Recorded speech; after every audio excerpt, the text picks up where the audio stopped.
Welcome back to the Jim Crack podcast, and very warm welcome from Bangkok in Phuket, Bangkok in Thailand. I said Phuket because I'm going to Phuket after Bangkok, but I am here this weekend, and I am going to be attempting my first HYROX Open Division race, which is tomorrow morning in approximately about 12 hours time.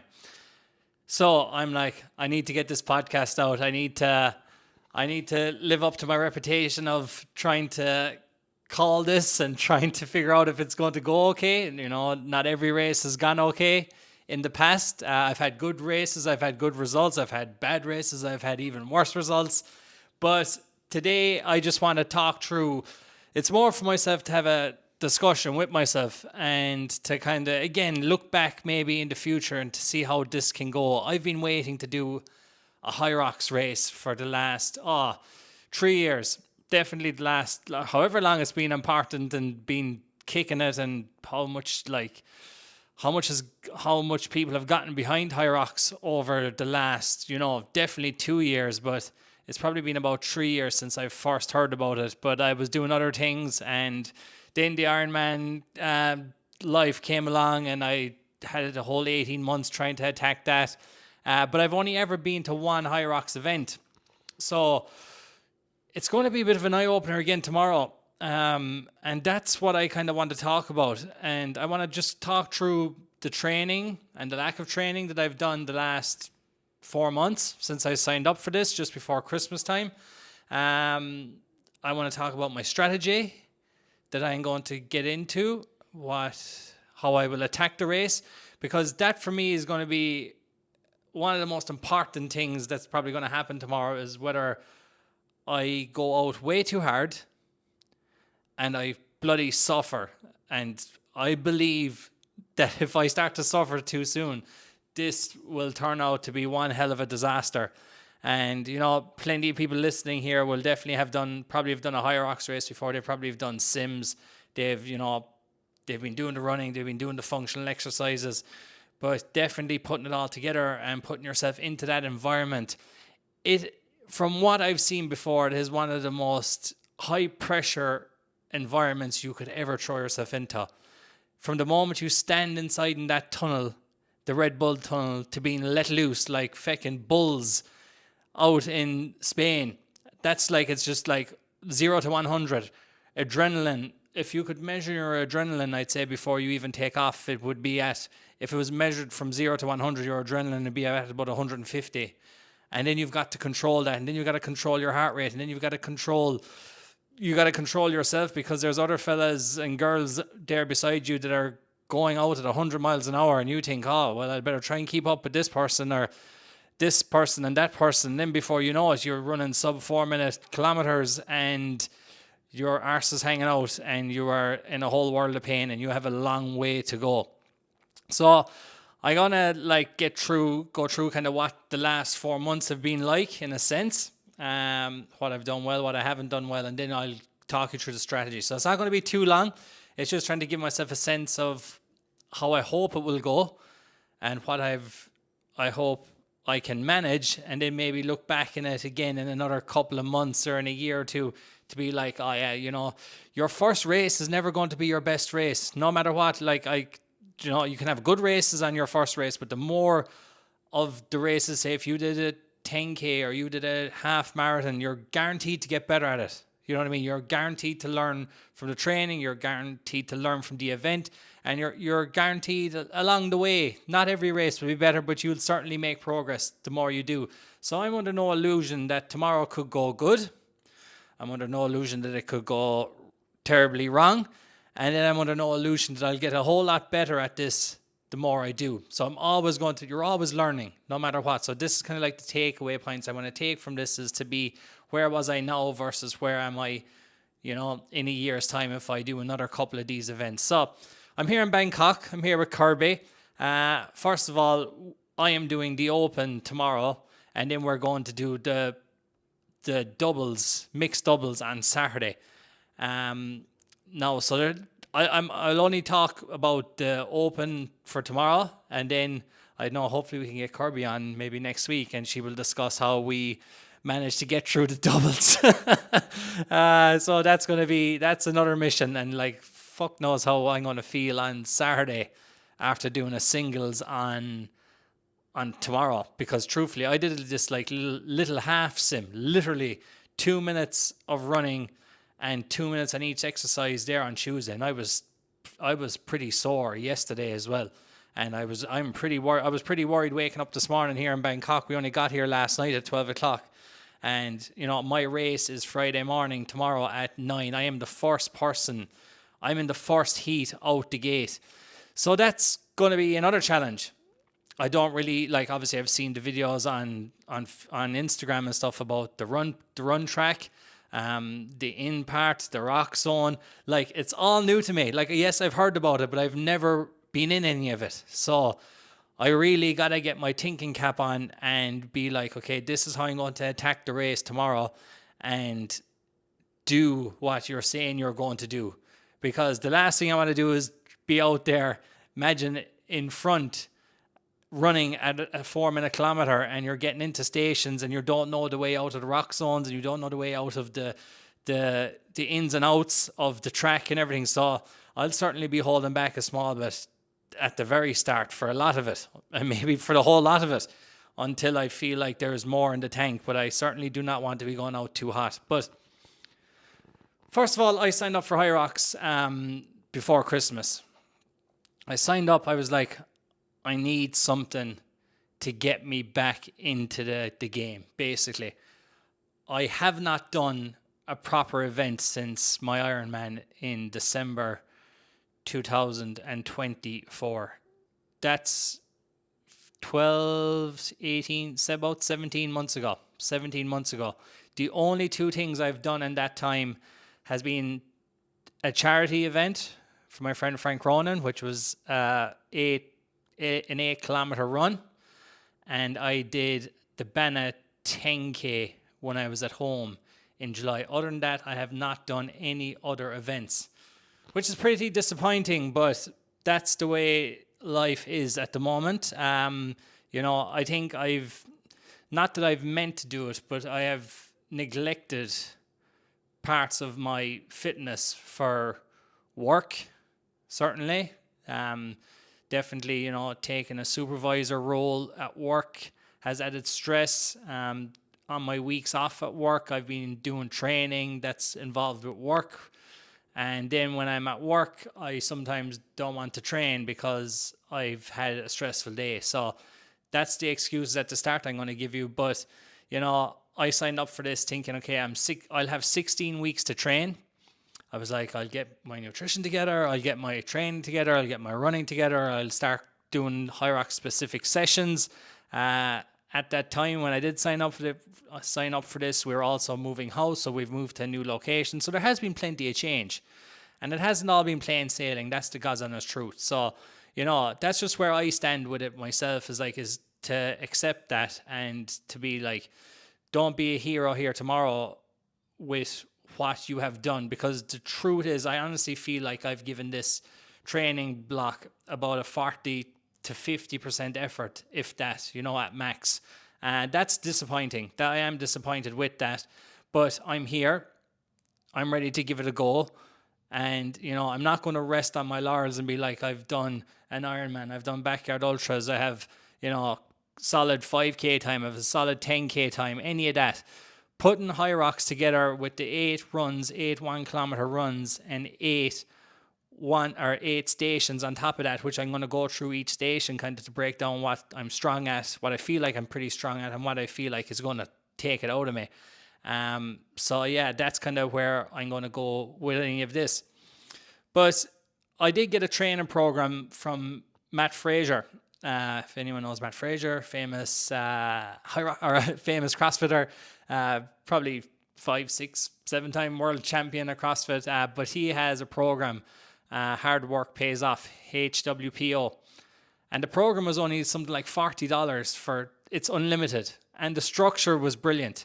Like, I was looking at the structure, I was looking at the exercise, I was looking at the daily thing, and I probably did it for the first 2 weeks, and then I dropped off. And then there was a lack of training, basically, definitely after Christmas.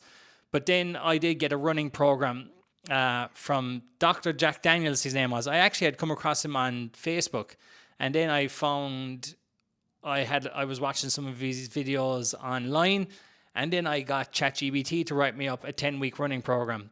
So it was like 12-week running program. In that 12 weeks, though, it was honestly some of the best running training I'd done, because we were doing 2 quality sessions a week, which would have been intervals and which would have been threshold runs, and then there were some easy runs. Now, I was pretty consistent up until about 3 or 4 weeks ago with the interval sessions and the threshold sessions, like threshold running at about 85% of max heart rate.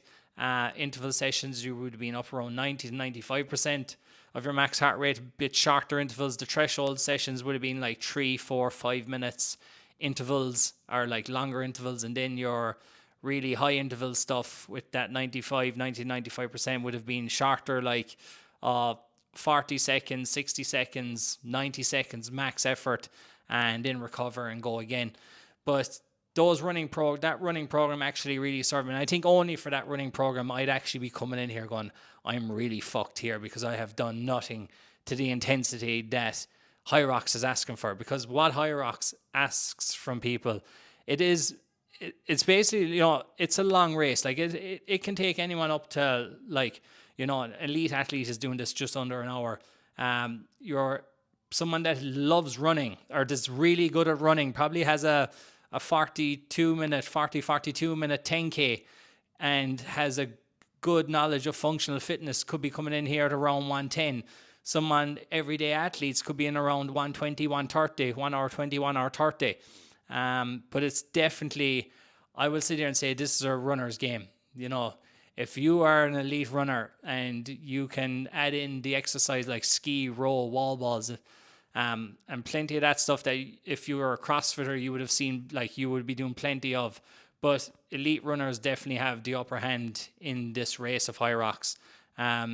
You can't be a shit runner and get a good time. Put it that way.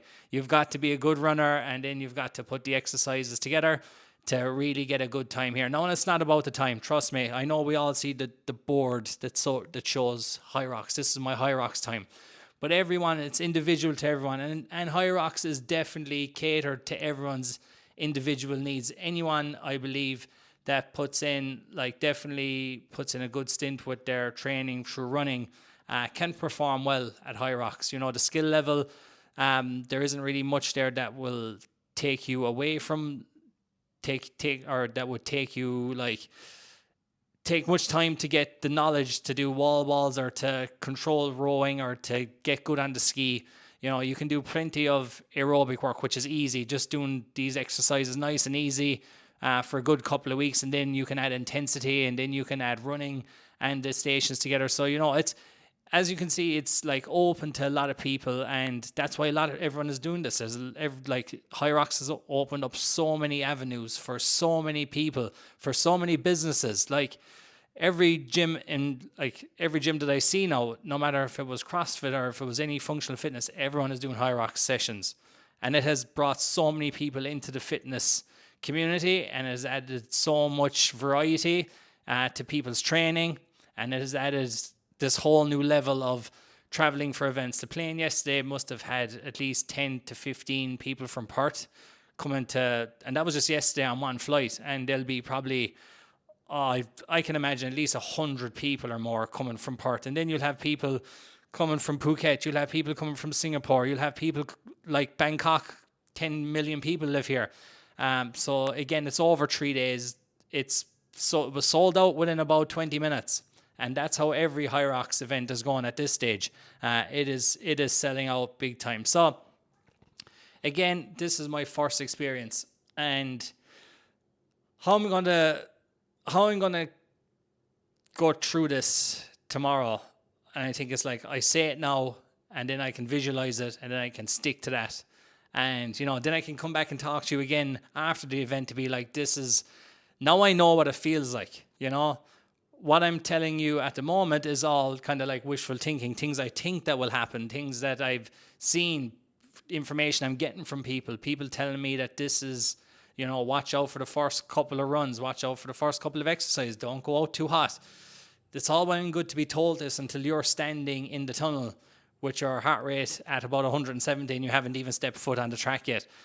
So it's all about controlling it, and that is the one thing I feel that I can do well. I was like, I can hopefully, because I've been to other events before, that I can prepare myself well enough that I can be strategic enough to manage what gets thrown at me. And when I feel like that my heart rate is going through the roof, I will wear a polar strap. I'll wear a polar strap. I won't be going shirtless. Okay, people, none of that now. But I will be wearing a polar strap, and it's connected to my Garmin, and that will be telling me my heart rate.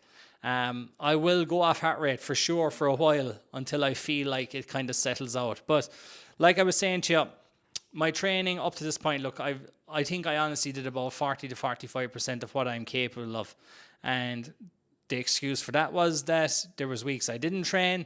There was the weeks at work when I was just fucking useless and, I'm not really kind to myself, put it that way. And, then there was the weeks that I had when I was off work, and runs definitely increased when I was off. The volume of training that I would have done on my weeks off was definitely better than what I was doing at work. When I was at work for my 8 days on site, I was probably doing 4 days, if I was lucky, a week, and probably those sessions would have only been 30 to 40 minutes max. And some of them probably weren't even HYROX specific sessions. They were just been doing some strength training. And ideally, I would have loved to have done more strength training. I would have loved to have done more HYROX training. But here's where we are, and this is the position I'm in, and this is what I've got to, I've got to accept that, I can do better.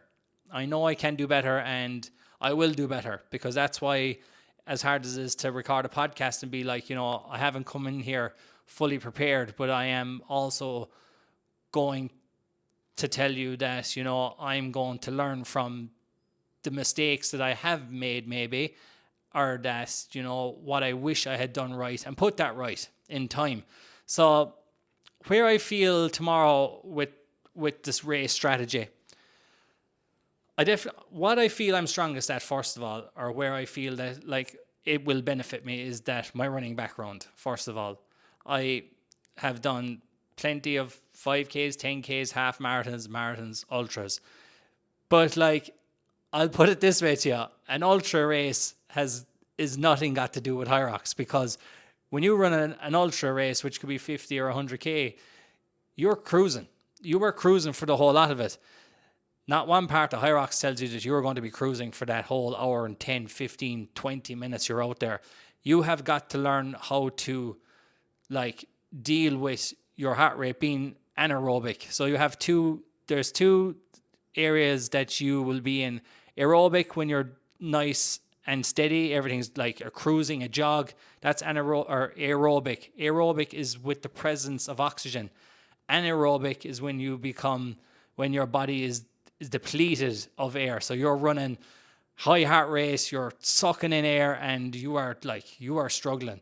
So what HYROX asks of you is that it should be kind of like aerobic, touching on the side of anaerobic, but a lot of people will go anaerobic without oxygen too soon. They'll go out too fast, they'll go out too hot, and then they'll get to the first station on the ski and they will blast it out, and all of a sudden their like oxygen consumption is through the roof, heart rate will also be through the roof, and then your adrenaline, which I'm sure is also sky high. And the truth is, there's probably no coming back from it unless you decide to go for a walk for 10 minutes to regroup and say, okay, lesson learned, let's just get back into the swing of it. So from the word go, for me, like I said, once I leave that tunnel, I am not going to be one of those guys sprinting out the gate. Like I said, we are the first group on. So the judges will be onto us as well. The judges will be fucking... if you ever judged at a CrossFit competition, the first time you have to judge, and I say CrossFit because I haven't judged anything else, but you're looking at people's depth on their wall balls, you're looking at their knee, you're looking at the lockout position, you're looking at everything. Like if it was a life or death situation, that you do not mess this up. In HYROX, you can see some of the judging can be a bit skeptical sometimes, But when you are first judging and it's the first leg of the day, or it's the first group out, they will be picking up on absolutely everything until later on in the day, and they'll be like, you know what, it's not that bad. Like, I don't have to be as stressed as a judge to say that that's a rep or no rep. Like, it's obviously you should do the correct thing, but when it'll be the first thing tomorrow, all those judges, they will be like, they'll be just as driven with anxiety and adrenaline as everyone else. So they're going to be picking up on absolutely everything. So my idea when I go out tomorrow will be that I will definitely hang back. I always like this analogy of hanging back and taking souls near the end. If I'm going to be passing anyone, I won't be doing it until the third or fourth, maybe even the fifth leg of that run. I will sit back, I'll do what I'm meant to do.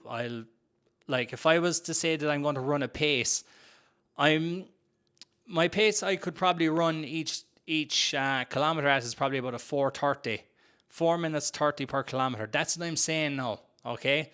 But I haven't actually done any real sims or simulations of the whole HYROX event altogether, even in the gym in Perth. I've only done like half sims, but I've never done a full one. So, but my heart rate, I'm going to not be any higher than 165 beats per minute. That is the plan for the first couple, because I know that, like I said, the adrenaline will be high. I will also know that I just need to, everything's going to be a lot harder at the start, but I cannot run someone else's race. So I will go out when the buzzer goes or whatever to release us. I'm just going to sit back in the group of about 30 to 50 lads, and I'm going to let them dictate how they want to do it, because I don't know who's in that race. I don't know what the age groups are. My age group is 35 to 39, and I could be in there with some younger fellas that can be running for less than 4 minutes per kilometer, and I do not want to get caught up in that in the first couple of minutes. But I know my strengths and I know my weaknesses, and one of my strengths will be running, but I also know that I can't be running a 4 minute per kilometer, or not on my first ever HYROX race anyway. Maybe later on down the line when I realize that I can probably push harder, but at this moment in time, I'm not going to do that. So 165 beats per minute will be kind of where I'm going to be at. Then I'll get into my stations. Now, the ski is the first station that I will encounter. For me, I go off time and stroke rate, all right? My stroke rate on the ski is roughly about 20 to 22 strokes per minute. So that means I'll be doing a stroke once every 3 seconds. And it's more about the power that you can get from the stroke, more so than just cruising through it. But I'll be probably touching around 2 minutes and 7 seconds to 2 minutes and 10 seconds per 500. So I should get my ski done, but that's just the ski time, not including the rock zone. I should get my ski done in about 4:10 to 4:20 minutes. That's how long it'll take me to do the ski. But again, with that being the first exercise that you encounter, I can't rush it. I cannot push hard on it, because there's making up 10 seconds on the ski is going to cost me 30 seconds on the run. So once I get through the ski, I'm out in the run again. Again, I'm going to control the pace of the run, try and definitely stay around the 160 at the start, because that's going to increase every time you do each kilometer and you get closer to the end. That heart rate is going to increase again. So if that heart rate was at 170 or 172, 173 for the first kilometer or two, I'm going to be in a world of hurt, and I don't know if I'll be able to hold on. So I definitely want to go out leaving something in the tank for later on in the race when I really need it. So yeah, you'll come back from your second kilometer run, then I'll be into the sled push first of all. Now, I'm about 90 kg. The sled, obviously technique on the sled, getting down low and kind of lifting the sled up at the back so it slides in the front. But that 50 meters of sled, I am definitely going to be breaking up before any fatigue sets in. I actually don't think I've done 50 meters of sled in training. That's the God's honest truth. I have not loaded the sled any heavier than it should be. I don't even know if I've had, I think it's 152 kg on a sled, because where I trained isn't up on site. We don't have sleds in Revo Fitness. All right, we had sleds, but I've never actually done any strength training on the sled. So I'm only wishful thinking is that this sled moves and it doesn't take too much out of me before I take off on the run again. A bit like, I suppose, when you, with triathlons, and I'm just kind of giving you a bit of a background to it here. It's like when you are cycling and your legs are fatigued and you run off the bike, you only get better at running off the bike when you have trained to cycle and run. It's the same with the sleds. Like if you push the sled for too long, it's 50 meters and it's like, it's 12.5 meter lengths of the track. So one length up and back will be 25 and you do that twice. But I will certainly be breaking it up from the start. I'll probably walk it out for about 10 steps, take a breather, walk it out for 10 steps and, see how I feel. If it's coming towards the last length, if I have to take a little bit longer, because I want to be able to try and run the runs at around the same pace. That's definitely part of the plan, is that. So my first kilometer should not be my fastest kilometer. So I want to be able to match my runs so that I'm not fading, because you are saving most of your time on the runs. Like you don't want to go out and run a 4-minute kilometer on your first one and then run a 5:50 or a 6-minute kilometer on your last because you've just broken down. You want to leave something in the tank for when it gets harder, that you can still run the same pace. But coming off the sled into the run again, definitely mindful of that station, and we're only 2 stations in. Then I'm onto the sled pull. Pulling the sled will take probably a minute and a half longer than pushing the sled. And again, with this, just walking backwards, you have this station is quite a long one as well. Like it's probably the longest station, the sled pull. So, but you do get that little bit of a break every time you have to reset to get the rope back, and then grab the rope, have tension on the rope, walk it back, kick the rope out of the way, and just keep rinse and repeat, and just get the breather there. Like it's like a sled drag in a sense. So, your glutes and your hamstrings and your calves are going to get a bit of a hammering, and then you got to get back out in the run again. And that's when you're onto your third run, like you still have so much more work to do, that you should not feel like that you're in trouble here. Like if you feel like that this is way beyond your means already, like I know I'm going to be in a world of pain. So to get through the sleds, then I come back and then onto my fourth exercise, which will be the burpees. Now, burpees used to bother me. 2 exercises that catch me with my mobility were burpee broad jumps and wall balls, and I'll explain that in a sec. But with the burpees now, instead of jumping up, you can step up. Like people are doing this knee, you drop to the floor, you bring your right knee in, you bring your left knee in, and then you step it up. It looks slower, but it's technically faster over the 80 meters of burpee broad jump that you got to do. With the broad jump, I'm not going to be jumping a meter at a time. Like it's like an explosive jump, like a broad jump, is going to raise your heart rate. But being able to step up from the burpee definitely is going to be a lot easier, and it doesn't increase your heart rate as much as doing the 2-legged jump up and then doing a broad jump. So step up, left, right, and then broad jump. And in that station, like I'd be hoping to get my heart rate down to about 140, 145 to manage it, tell you the truth. And just to keep moving. And I know, like with the adrenaline and stuff, you'll probably feel like, okay, I can probably go a little bit harder here, but you're only 4 stations in at that stage, and I definitely want to feel like that, yes, I've half the race done once I get past those burpees, but, I know I have the hardest of this race is yet to come in the second half. That's where I believe is the hardest part for me personally. So you get back out in your run again. Obviously, you also have the rock zones. I think the way this course is set up in Bangkok, it looks pretty good, that all the stations are basically in a straight line. So the rock zone runs in line with all the stations. So it's very hard to kind of go missing. I've seen Perth 2 years ago, and it looked very jumbled and mixed up in where stations were located. So the good thing is here, when you come in on the in zone, your stations are directly to your right. And then you just run on. The next time you come back in, you run a little bit further, and your second station is there, and then your third one. So you're kind of running down the line. So then, after burpee broad jump, we are into the kettlebell carry. Now, with the kettlebell carry, 24 kgs, I do believe this, for a lot of people, they can see it as the easiest station. But you've just come, when I say easiest station, it takes probably most people probably like 1:30 to 2 minutes to get this done. And with that, it can lead you into this false sense of security that you've just done a kilometer run. Now you're running with kettlebells for 200 meters and you've gone as fast as you possibly can because it's inverted commas the easiest station. And then you're going back out onto that 1 kilometer run again. And this is, for me, is something that I am going to be mindful of. Like, I'll do my run, I will pick up my kettlebells, but I'm not going to sprint that 200 meters with my kettlebells. No matter how good it looks on paper, I don't care if it shows that I was 500 fastest on kettlebells. And if I'd ran it an extra 20 seconds faster, I could have been in the top 100 of carrying kettlebells. No, because you got to run off the backside of that again. So basically it's like a 2.2 kilometer sprint if you actually sprint with the kettlebells.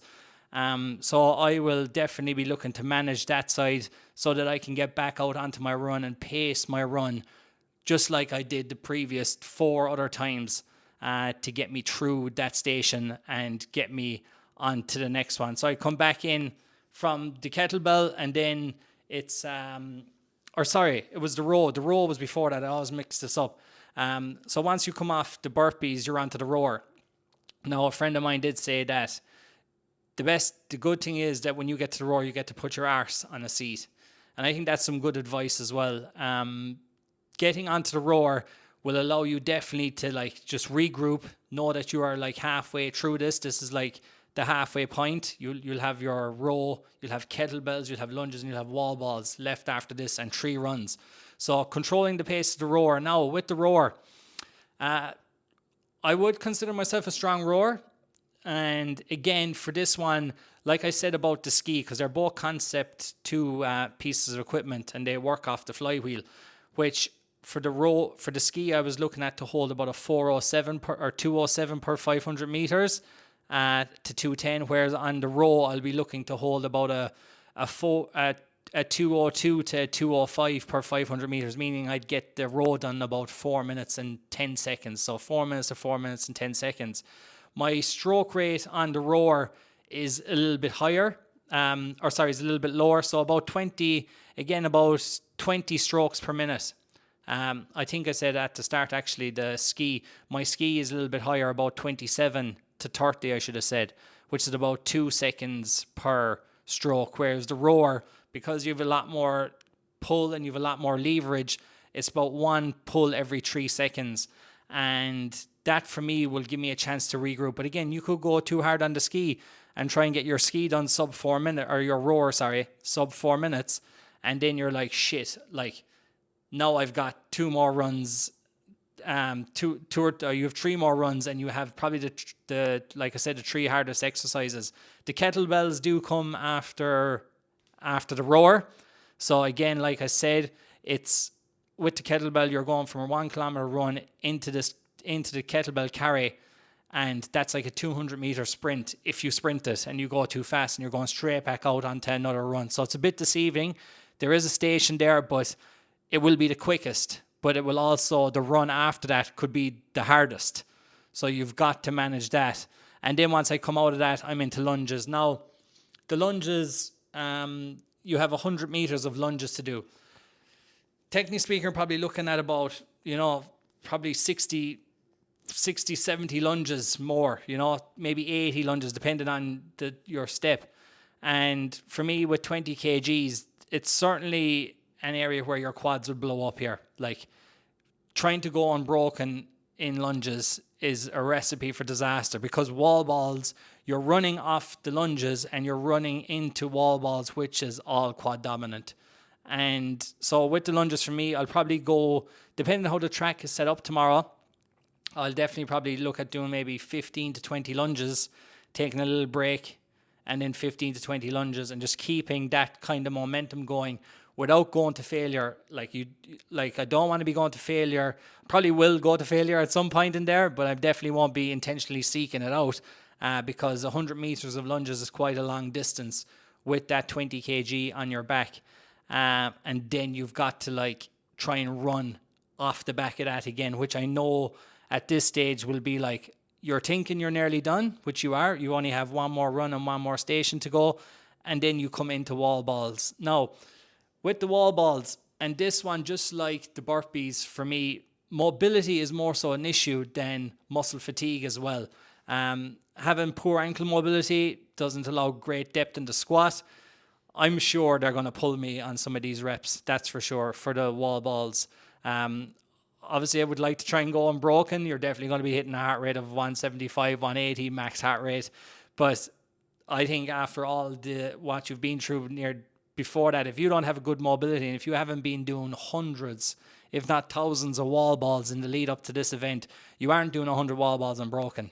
I'll take it from me, no matter if you're doing the Open or if you're doing the Pro. People have done the 100 wall balls unbroken, but again, it's like, yeah, you do get the badge, the Red Bull badge. For me, a set of maybe 40 reps and then 2 sets of 30 after that is probably the aim of the game there. So I'll see how I feel, but I also know that if I try to do 100 unbroken on my last effort, I have to get up the next day and try and do the doubles with Kirby. And I know that my quads and my hamstrings and everything else are going to have a whole world of pain introduced into them if I try and do 100 unbroken. So I'll certainly be looking to break those up. And yeah, for me, look, I haven't done a whole pile of wall balls the last couple of months. Like I said, mobility is a big issue. So that for most people is why people look terrible doing wall balls, is their mobility lacks in their ankles and their hips, their shoulders. It is definitely one of those exercises that if you worked on your mobility, your wall balls would probably look a lot prettier and a lot smoother. And as some fella put it during the week, they'd look like butter. And not too many people have wall balls, besides Kirby Jones, might add, that can actually make their wall balls look like butter, because they have good mobility, they have good form, good technique, and they have, probably a good background in CrossFit, where wall balls would be the first time we would have been introduced to wall balls. So all in all, look, if things went well, and if they went really well, I think I could guesstimate, and this is a serious guesstimation here now, and this could well be a clip that I could do this in an hour and 5 to an hour and 10 minutes. There's a big difference between doing it in an hour and 5 and an hour and 10, but somewhere in the middle there, I would like to think that I could come in. I haven't not even sat down to try and calculate this properly. That's the God's honest truth. But, hopefully having a good background knowledge of running and hopefully being strategic enough that I can be smart enough to try and get this done efficiently as possible would be the only way that I could put it. But again, it's not about the time. That's the God's honest truth. I'm just happy that I'm here in Bangkok. I'm here with Kirby. We get a chance to do this together on Saturday. I get a chance to do it tomorrow by myself. It will lead to more, probably better training schedule over the next couple of months. It will probably lead to me signing up to another event in the next couple of weeks. And hopefully there's like a ricochet carry-on effect from coming out here, putting myself into the fire, experiencing my first HYROX, and learning from it, because I know this, I can only get better at doing this. I'm certainly not taking it for granted. I'm definitely not going to sit here and thinking that I have this figured out. It's my first one, and to anyone that has done these before, I respect you and I admire you. But yeah, it's my time tomorrow. I'm going to do the best that I can do. Hopefully it goes to plan. If it doesn't, we come back to the drawing board as usual and we go again. But yeah, that's just for me the lead up to this, what I plan to do, what the strategy is going to look like. I'm going to try and hold myself accountable and actually do that.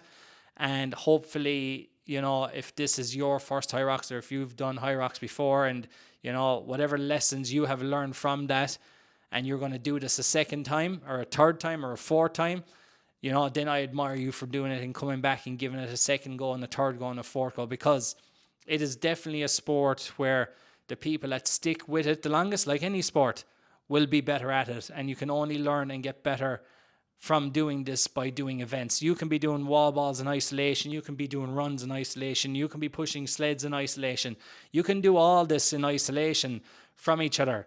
And yeah, you'd get stronger in the sled and you'd get stronger on the ski and you get stronger at everything else. But until you put it all together in a race-specific event like Bangkok HYROX or whatever one you choose to do, then there's no way to know whether the training you are doing has been effective and efficient enough to carry you across the finish line and to feel like that you actually performed for the whole 1 hour to 1 hour 30, 1 hour 45, however long it has taken you.